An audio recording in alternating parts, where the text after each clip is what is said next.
사실은 그때까지만 해도 미국은 한국의 그 동정적인 측면이 분명히 있었는데 한순간 그 인도태평양 전략을 딱 제시하면서 미국의 스탠스도 확 바뀌게 된 겁니다. 그런 부분에서 있어서 우리나라는 남의 일이처럼 이렇게 대하고 있는 풍토가 좀 이러다가 큰일 나겠다라는 생각을 좀 많이 했어요.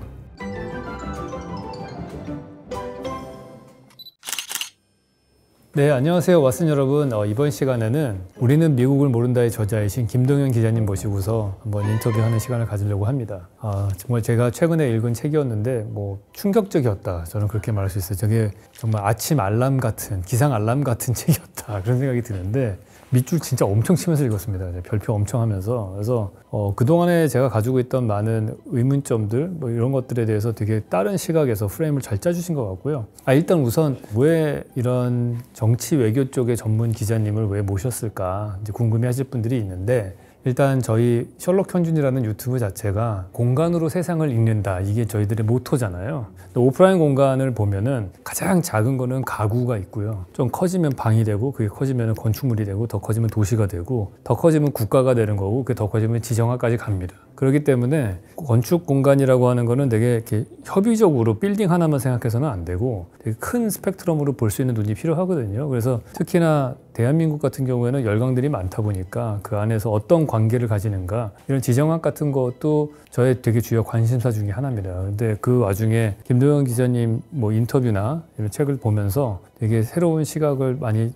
깨뜨려 주셨다 생각이 들어서 한번 직접 뵙고서 얘기를 좀 나눠보고 싶었습니다. 일단 자기소개 간단하게 해주시죠. 네, 안녕하십니까. 저는 미국 연방정부기관 소속인 Voice of America, 미국의 소리 방송에서 4년간 이제 펜타곤이죠, 국방부 출입기자를 지냈고요. 그 전에 이제 한 7년에서 8년 정도 한국에서 이제 기자 생활을 했습니다. 특히 이제 국방부 출입을 하면서 이제 한반도와 미국의 국방 정책, 특히 이 미중 패권 경쟁에 관련해서 최근에 이제 워싱턴 DC에서 관심이 높아졌기 때문에 이와 이제 한국과의 관계, 그리고 한미 관계가 어떻게 이제 상관관계를 이루는가에 대해서 집중 취재를 많이 했습니다. 저는 말씀하신 거를 진짜 한마디로 요약을 하면은 한반도 천동설에서 벗어나라, 딱 그렇게 말씀하시는 것 같아요. 우리가 너무 이 한반도와 남한과 북한 관계만 생각하고 있는데 실제로는 이게 이제 미국하고 중국의 패권이 되면서 축이 좀 바뀌었잖아요. 맞습니다. 그걸 잠깐 말씀해 주시면 좋을 것 같아요.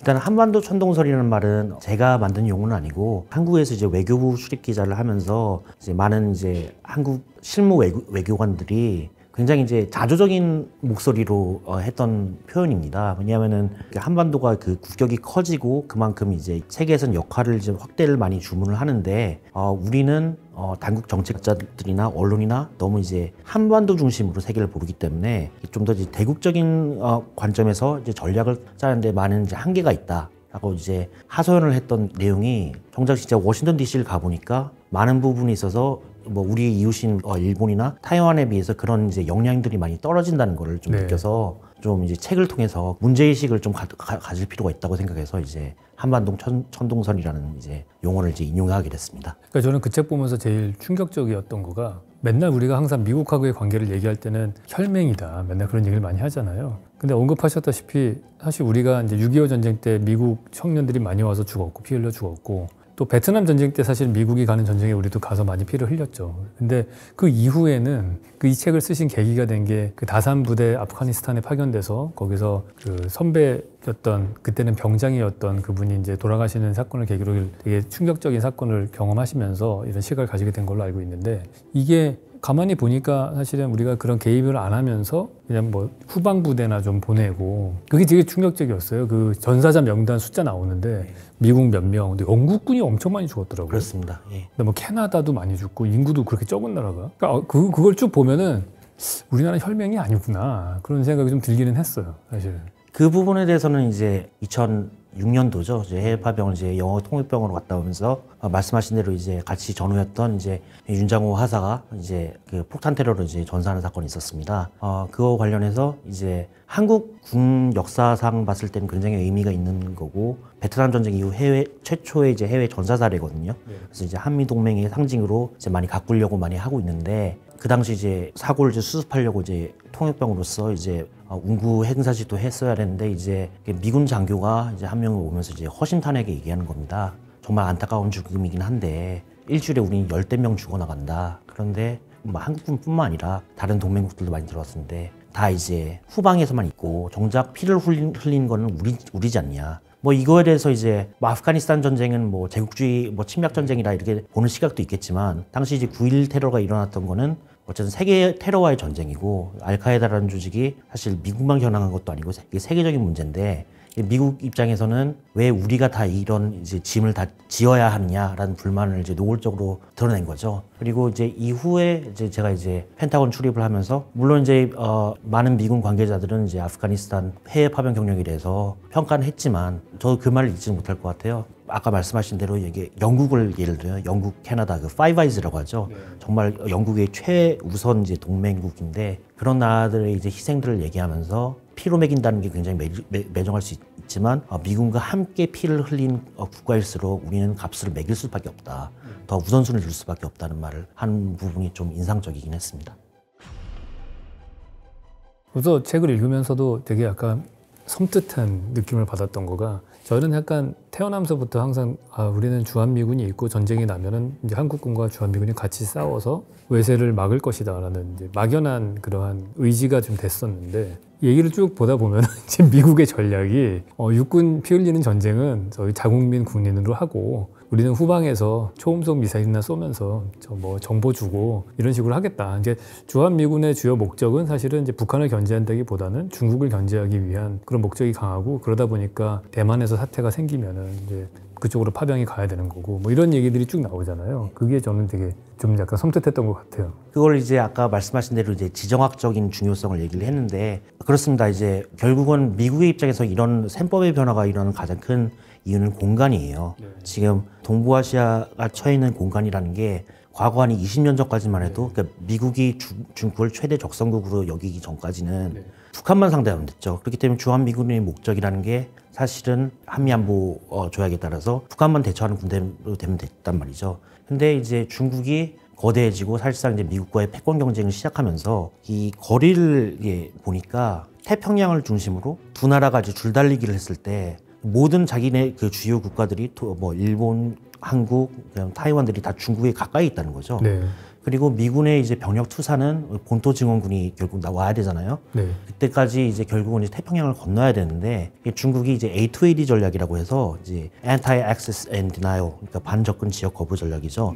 그래서 그런 이제 미사일을 다 이제 깔아놓고 있습니다. 그렇기 때문에 이제 본토 증원군이 오기도 전에 다 이제 침몰할 수 있는 이런 사건이 되다 보니 어떻게 하면 이제 이게 한국이라는 존재가 이제 북한뿐만 아니라 이제 중국의 십자포화 선상에 놓여 있는데 대부분은 이제 저희가 이제 2000년대 초반부터 이제 주한미군이 이제 분산 배치됐던 거를 당시 이제 지역 주민과의 미군 갈등 문제 때문에 한국 정부가 주도적으로 추진을 해서 평택기지로 이제 이전한 사건이 있었죠. 그래서 지금 대부분의 이제 미군들은 이제 캠프 허프리즈, 그 평택기지에 이제 밀집돼 있는 건데 이 부분에 대해서 결국에 이제 유사시에 중국과의 전쟁이 발발했을 때 미군들이 이제 한 번에 몰살당한 거 아니냐 그렇죠. 이런 이제 우려가 생긴 거죠. 그렇기 때문에 최근에 이제 변화의 트렌드는 주한미군을 한 곳에만 이제 두지 말고 그렇다고 뺀다는 얘기는 절대 아닙니다. 지정학적인 면에서 한국이 중국과 가깝다는 거는 또 한편으로는 또 공격 측면에서 굉장히 유리하기 때문에 병력이 이제 한국과 일본에서 밀집돼 있는 상황에서 이걸 이제 분산 배치를 통해서 어떻게 하면 효과적으로 이제 중국을 대응할 수 있는가 여기에 이제 전략적인 무게가 옮겨지고 있는 실정입니다. 그 모든 것들이 아까 말씀하신 대로 미국 국방부에서 보는 관점이 최고의 그러니까 위험 적성국이 러시아, 중국이고 2차가 북한, 이란이고 3차가 테러리스트였던가요? 네, 맞습니다. 이렇게 그런 식으로 이제 순서가 좀 바뀌었다. 그것 때문에 모든 것들이 바뀌고 있는 중이다. 이렇게 말씀하셨어요. 그래서 저는 이 책 보면서 약간 무슨 생각이 들었냐면은 구한말 때랑 비슷하지 않나. 바깥 세상 어떻게 돌아가는지, 열강들이 어떻게 지도가 바뀌는지 전혀 모르고서 내부에서만 당파 싸움만 하고 있던 그 시절 같다라는 느낌을 좀 받았어요. 세상은 진짜 빨리 변하고 있는데 그 바뀌는 거를 우리가 의식을 너무 못하고 산 게 아닌가. 그런 부분에 있어서 사실은 가장 뭐 비교를 쉽게 할 수 있는 게 이제 일본이라는 존재인데 저희가 어떻게 보면 이제 반일 감정도 좀 있을 수 있지만 그런 외교 면에서는 일본은 이미 정보 수집이나 이런 부분에 있어서는 훨씬 더 저희보다 좀 성숙된 부분이 있는 것 같아요. 그러니까 이게 단순히 그 현장에서 듣는 목소리가 거기서 이제 끝나는 게 아니라 그 보고 체계나 앞으로 미국의 전략이 어떻게 될 것인가 그런 부분이 이제 중앙에 있는 본부까지 좀 더 잘 환기가 되고 언론도 마찬가지죠. 언론도 이제 단순히 일본 중심으로 보는 게 아니라 이 미국의 거대 전략이 어떻게 되고 그것이 어떻게 일본에 이제 영향을 미칠 수 있는 것인지 굉장히 좀 국민적인 관심도 굉장히 많고 좀 더 이제 거시적인 측면에서 많이 생각을 하는 것 같아요. 그래서 제가 한 가지 이제 놀랐던 이제 에피소드 하나는 이제 제가 그 우크라이나 침공 한 2주 전에 일본 기자하고 이제 일본 외교관하고 이제 워싱턴 주재 외교관하고 식사를 한 적이 있어요. 근데 이제 화두는 당연히 이제 우크라이나 침공 가능성이었죠. 그때는 이제 침공하기 전이었는데 근데 놀라운 거는 그분들이 그렇게 얘기하는 겁니다. 사실은 그 일본도 이제 북방 영토 문제, 영유권 문제로 이제 러시아하고 관계가 안 좋고 당시 아베 총리 때는 이제 이 문제를 해결하기 위해서 러시아와 이제 좀 친화적인 접근을 좀 많이 했었는데 당장 이제 우크라이나 침공에서 이제 일본이 미국의 스탠스를 취하게 되면은 러시아에 이제 수출하고 있는 제품들도 많고 하기 때문에 자기네들 입장에서도 한국과 별 다른 것이 없다. 우리도 중간자의 위치에서 끼기는 싫다. 그런데 우리가 왜 우크라이나 문제에 대해서 미국과 소리를 같이 하는 우리 국익을 위해서다. 그러면서 좀 더 장기적인 관점을 봐요. 그럼 그 국익이라는 게 무엇이냐? 우크라이나는 멀리 떨어져 있는데 당장 일본에게 위협이 되는 것도 아닌데 근데 이 말을 해요. 우리에게 가장 큰 관심사는 사실 타이완 문제다. 네. 중국이 중국이 만약에 타이완을 먹게 되면은 당시 센카쿠나 이제 오키나와까지 그렇죠. 위협이 되기 때문에 그런데 이게 왜 우크라이나와 연관이 돼 있냐? 결국은 아까 얘기했잖아요. 미국은 이제 병력 투사에 있어서 어느 정도 한계가 있기 때문에 결국 타이완에 유사시가 발생했을 경우에 가장 먼저 병력 동원을 기대하는 국가가 이제 일본입니다. 사실상 그래서 일본은 자기네 국익과 관련이 있기 때문에 유혈 사태가 일어났을 때 참전할 수밖에 없다는 이 셈법이 좀 있는 것 같아요. 근데 이제 문제는 한국은 타이완 문제에서 참전할지도 아직 모르는 상황이고 네. 미국은 병력이 오는 데까지 시간이 걸린다. 그럼 우리가 온전히 이 짐을 떠 맡아야 되는데 우리가 기대할 수 있는 건 결국은 유럽에 있는 이제 우방들인데 과연 그 유럽에 있는 우방들이 우리라고 이게 남몰라를 한다고 했을 때 그들은 우리 타이완 문제가 아무리 세계적으로 이게 큰 파장이 일으키는 사건이라고 하더라도 지원을 보낼 것인가. 네. 그렇기 때문에 우리는 지금부터 크레딧을 쌓기 위해서 투자를 하는 개념으로 본다. 네. 이런 얘기를 하면서 사실은 좀 더 이게 굉장히 거국적인 관점에서 이제 네. 이 사안을 바라보는 거예요. 그런 부분에서 있어서 우리나라는 당시에 좀 남의 일이처럼 이렇게 대하고 있는 이제 풍토가 좀 다르구나. 좀 이러다가 큰일 나겠다라는 생각을 좀 많이 했어요. 초한전 얘기가 나왔는데 그 얘기 좀 해주시면 좋을 것 같아요. 그렇죠. 이게 지금 뭐 미국 국방부뿐만 아니라 미 의회에서도 이슈가 된 건데 이게 초한전이라는 건 한자로 얘기하면 이제 초월할 때 할 때 초에 이제 한계 할 때 한계를 초월하는 전쟁이라는 뜻으로 이게 1999년도에 이제 중국의 대령급 이제 장교 2명이 쓴 책이에요. 주제는 중국이 어떻게 미국을 전쟁에서 이길 수 있을까를 단 핵심 교리가 담긴 건데 전략이라는 게 결국 그 당시의 상황에서 봤을 때 중국은 미국을 재래식 전력에서 이길 수 없기 때문에 각 영역을 종합한 전쟁 방식을 수행해야 된다고 얘기해요. 그 영역이라는 게 사이버전, 마약, 뭐 정보전, 자원전 그런 영역들을 다 종합해서 미국의 후방부터 이제 전방까지 모든 걸 다 교란시켜야 되는 작전인데 중국군이 교리가 됐다고 이제 미국은 판단을 하고 있고 그렇기 때문에 이제 이미 2000년대 초반에 이제 미국 육사하고 회사에서는 이제 생도들에게 읽혀야 되는 핵심 이제 필독 교과서가 됐거든요. 네네. 근데 이제 우리나라에서도 이제 참 그게 좀 웃기는 게 1999년도에 나왔고 미국은 그거에 대해서 굉장히 연구를 많이 했는데 우리나라에서는 한 번역서가 2년 전인가 3년 전에 나왔을 거예요. 네. 그래서 이게 어떻게 이제 현재 상황과 연계가 되느냐 하면은 그 당시 1999년도에는 이제 중국이 아직 경제가 이제 세계 경제에서 했을 텐데 이제는 이제 G2 국가로서 이제 경제력도 이제 굉장히 강하고 재래식 전력에서도 엄청난 이제 미국과 이제 경쟁하는 시점이 왔는데 다른 영역에서의 이 역량도 이제 그걸 이제 연결해서 이제 미국을 공략하는 방식을 이제 채택하고 있다 보니까 미국 입장에서는 굉장히 부담이 될 수밖에 없는 겁니다. 이게 동맹국의 역할을 확대라고 요구하는 것 이치와도 이제 맞닿는데 가령 사이버나 우주전 뭐 이런 거는 주인이 없는 공간이잖아요. 공격하는 측 입장에서는 그렇게 비용이 들지 않습니다. 해커 잡아내기가 굉장히 쉽지가 않잖아요. 그러니까 방어하는 입장에서는 이 무한한 이제 공유지에 이 공격자들을 막기 위해서는 계속 견고한 이제 요새를 건설해야 되는데 미국 입장에서는 그게 다 비용인 겁니다. 그렇죠. 그렇기 때문에 이 부분에 있어서 최근에 들어서 이제 한미일 간의 이제 사이버 협력도 굉장히 강조가 되고 있잖아요. 그런 관점에서 봐야 돼요. 뭐 최근에는 초한전이라는 건 중국만 쓰는 게 아니라 이제 북한도 어느 정도 이제 영향을 좀 따라오고 있고 러시아도 이렇게 그런 전술을 쓰고 있는 상황에서 미국은 너희들도 같이 부담하다라고 이게 이제 협력을 해야 된다. 협력을 해야 된다는 이제 시스템을 만들어야 된다는 거 이제 요구가 강해지고 있는 것이죠. 네. 예. 그 부분에 있어서 가장 뭐 우리나라도 뭐 초안전에 이제 뭐 피해국 중에 하나라고 본다면은 결국 여론전이라는 게 있어요. 네. 그러니까 이제 가짜 정보죠. 가짜 정보를 하면서 그 국민들의 이제 막 의지를 꺾는 거, 그리고 이제 당파 싸움을 이제 유발하는 그런 전략을 하면서 한편으로는 이제 외교전을 해가지고 이제 그 나라에 공식적으로 압박을 하면서 경제적 보복 수단을 가하는 거죠. 이게 가장 대표적인 케이스가 이제 우리나라 사드 배치 때 일어났었던 거고요. 그렇죠. 사드 배치와 관련해서 이제 국내 언론에서 유해성에 대한 이제 음모론이 나오다 보니 중국은 그거를 우리 국내 여론을 이제 분열하는 수단으로서 활용을 했고, 한편은 이제 경제 보복전이라는 걸 또 써서 또 우리나라 그 중국인 관광객들 차단하고 이제 한류 상품들 많이 차단하지 않았습니까? 결국은 이제 윤석열 정부 들어서 이제 사드가 이제 문제가 없다는 게 영향평가는 환경영향평가가 이제 결론이 나렸어요. 근데 한 10년 가까이 이제 시간이 흘렀다는 거죠. 그렇죠. 그때 동안 병력 공백이 생긴 거고, 중국은 거기서 굉장히 효과적으로 이제 그러네요. 하는 거죠. 이 부분에 있어서는 이제 미국도 굉장히 우려하는 부분이 있는 거고, 뭐 최근에 들어서 이제 미국 같은 경우 틱톡도 이제 어떻게 보면은 만장일치로 이제 만장일치로 못하겠는데 그것도 이제 초안전에 기초한 이제 교리로서 중국이 활용하고 있다고 보는 겁니다. 특히 우리나라 같은 경우는 지리적으로도 제일 가깝고 워낙에 여론은 분열돼 있고 국화돼 있고 이용하기 딱 좋은 컨디션이네요. 그런 면에서 보면은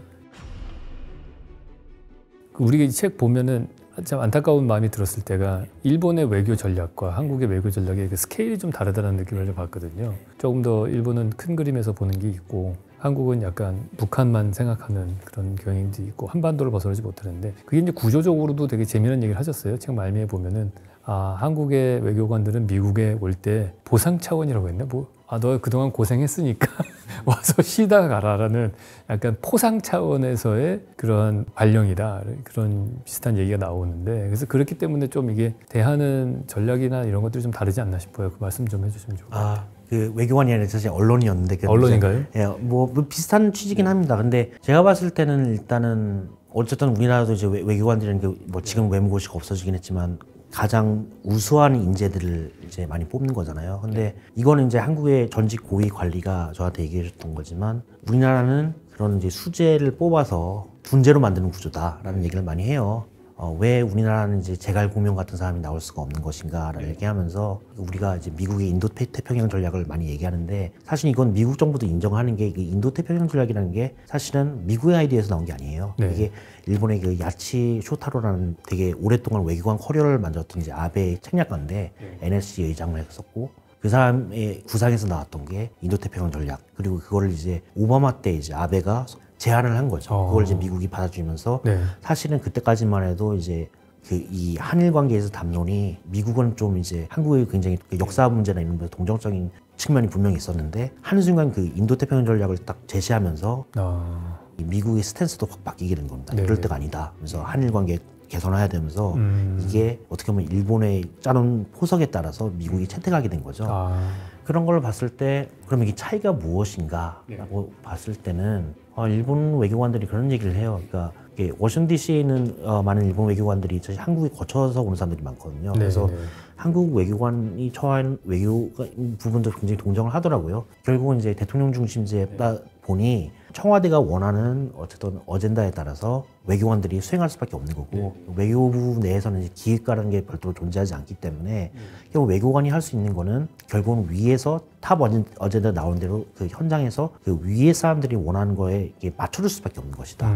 결국은 워싱턴 DC에서 전임 정부 같은 경우는 모든 게 이제 대북 정책으로 점철됐단 말이죠. 그렇기 때문에 다른 뭐 인도 태평양 전략이나 이런 거는 채택이 되지 않는단 말이죠. 위에 원하지 않는, 굳이 할 필요가 없는 거고.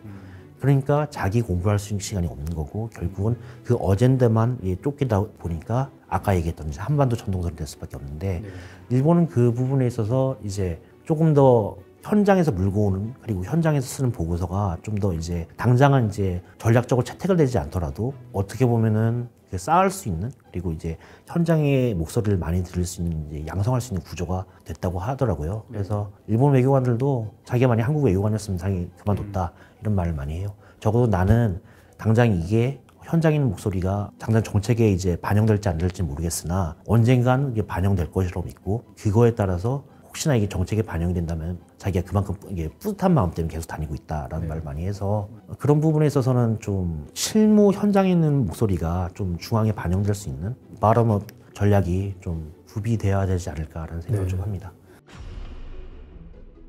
저는 이제 책 보면서 느끼는 거는 저는 항상 이제 건축이 되게 종합적이다라고 생각을 했거든요.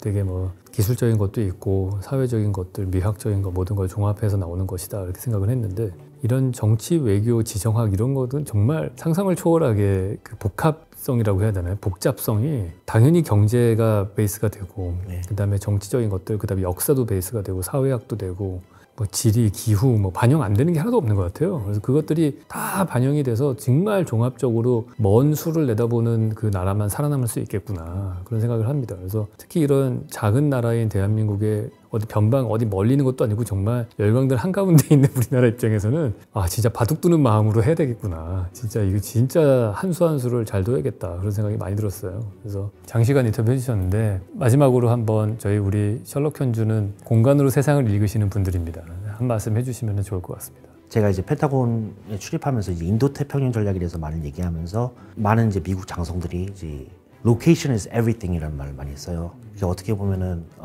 전장 지역이 점점 이제 어떻게 보면 극초음속 미사일이기 때문에 결국 대응할 수 있는 시간도 굉장히 짧고 그렇기 때문에 우리가 어떻게 이 효과적인 이 로케이션들을 잘 연결할 수 있는가 굉장히 이제 21세기 거대 패권 경쟁에서 중요하다는 말을 많이 합니다.